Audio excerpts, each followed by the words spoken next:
So thank you so much. Welcome to the CO3 Conscious Collaborative Co-Learning Ecosystem session.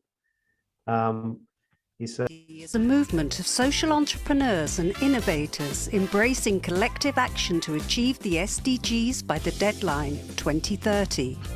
Our 1,500 members are active in 197 countries.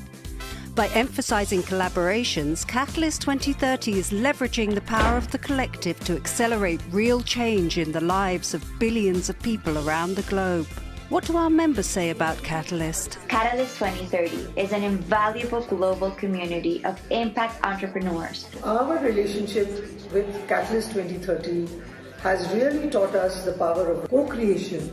Join Catalyst 2030 and network, bond, and collaborate with our family members. And I like the spirit of bringing change makers together to share and learn from each other. Catalyst really understands the transformative nature of collaboration. It's also a platform that can give us new tools and resources. Catalyst 2030 has put my work on steroids. But most importantly, to come up with solutions that are practical, ways where we can really make things happen, because social entrepreneurs are doers.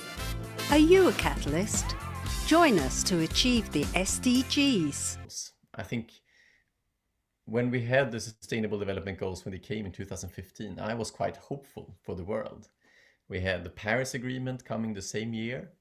And for the first time in my lifetime, the global emissions, CO2 emissions, were going down. So I felt that if we just work hard enough, we can do this. We can create a sustainable world. But already the next year, I saw signs that that is not happening. The emissions were going up, Brexit happened, Trump was elected. It felt like the system is cracking. And I think that was really the starting point for the inner development goals. A few years down the line, we felt we are not on path on making the change we want to make. So we figured what is missing. We have the resources we need globally. We have the technology we need. But we're lacking the motivation often to do the work we need to do and take the decisions we need to take. And we actually lack the skills to take those decisions. So this was the capabilities we need to develop to reach the Sustainable Development Goals individually and collectively. And we figured, can we do the same journey as the Sustainable Development Goals have done, to take something very, very complex and make it understandable and graspable. So it was really a project or initiative to combine science and communication. So we started with a process with over 1,000 people, researchers from Göteborg University, Karolinska Institute, the Stockholm School of Economics, and then later also Harvard University, where they came together and see what are the skills we need to develop. And we only have skills that we can actually develop.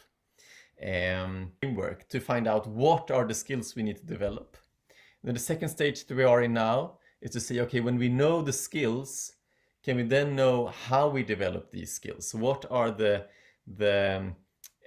methods that are scientifically proven that can foster these skills? And the third step that we are going to be in is to see how can we take this global. We know that this is a Swedish initiative, Scandinavian initiative. We have a bias towards the West.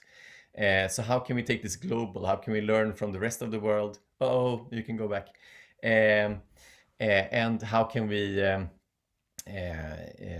so incorporate the knowledge, make it a truly global framework like the SDGs, and also prove the link between the SDGs and the IDGs. So we prove that if we develop the IDGs, we will work more effectively towards the SDGs. And already Costa Rica has been the first country to adopt. The only way we can create impact is by collaborating with others and to have this open source and invite others to come in. So we have our founding partners that I mentioned. Then our theory of change is that the only way we can get traction around this, get recognition for this in our scientific paradigm is to have science backing this, and to get professors that do research on this, and ultimately get ministers in the government that says the responsibility, I will be responsible for adult. Our chairperson, Simon Anholt, he started something called the Good Country Index, and there was a lot of excitement about that, and people wanted to start Good Country Index hubs around the world. And he found that he spent half his time just visiting these hubs, and whenever he would come to an hub, he would meet disappointing faces because he didn't spend enough time with them and giving them enough attention. So I think the challenge that we have learned from that, so we have quite consciously engaged in structures, how people can collaborate in the scientific advisory board, in the corporate partnership network, and we have events, and then we are now starting with hubs. So we have postponed that a bit, but just to find the structures for that, and not to be swallowed by it, but have enough structures for people to take initiative, do their own thing. I mean, everything is from the Inner Development Goals is open source. And we see lots of initiatives, people wanting to create inner development games or gatherings, or so I think the challenge we are facing now is how do we create that minimal viable structure for some principles for how you can use the tools, and for us not to be the bottleneck.